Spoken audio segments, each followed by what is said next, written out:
வணக்கம். தமிழக நாடார் மக்கள் முன்னேற்ற சங்கத்தின் மாநில இளைஞரணி தலைவர் KSK விக்னேஸ்வரன். நமது முப்பாட்டனார் கொங்கு குணாள நாடார் அவர்களின் 220வது வீர வழிபாடு நிகழ்ச்சி வருகின்ற ஞாயிற்றுக்கிழமை ஆடி 18 அன்று 3/8/2025 நமது பொன் விஸ்வநாத நாடார் அவர்கள் தலைமையில் சதா மகாலில் சீரும் சிறப்புமாக நடைபெற இருக்கிறது. இந்த நிகழ்ச்சியில் பல்வேறு அரசியல் கட்சி தலைவர்களும் சமுதாய போராளிகளும் பல்வேறு விஐபிகளும் கலந்து கொள்ள இருக்கின்றார்கள். அதேபோல் நமது நாடாண்ட நாடார்கள வம்சம் அனைவரும் ஓரணியில் திரண்டு சதா மகாலை நோக்கி நீங்கள் அடியெடுத்து வருமாறு உங்களை தாழ்மையுடன் கேட்டுக்கொள்கிறேன். நமது நாடார் இளைஞர்கள் அனைவரும் யார் என்பதை ஆடி 18 அன்று குணாள நாடார் அவர்களின் வீர வழிபாடு நிகழ்ச்சியில் காட்ட வேண்டும்.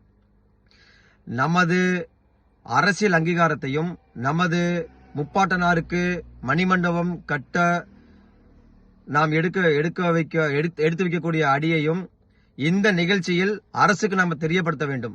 அதேபோல் இளைஞர்கள் அனைவரும் பட்டய கிளப்பும் விதமாக ஓரணியில் திரண்டு சரியான நேரத்தில் குறிப்பிட்ட இடத்தில் சரியாக வழிகாட்டுதலோடு வந்து சேருமாறு உங்களை தாழ்மையுடன் கேட்டுக்கொள்கிறேன். அதேபோல் அனைத்து நாடாண்ட நாடார் சமுதாய மக்களும் நீங்கள் ஓரணியில் திரண்டு நமது முப்பாட்டினாரின் அருளும் ஆசையும் பெற நமது சதாமகளை நோக்கி வருமாறு தாழ்மையுடன் கேட்டுக்கொள்கிறேன். நன்றி.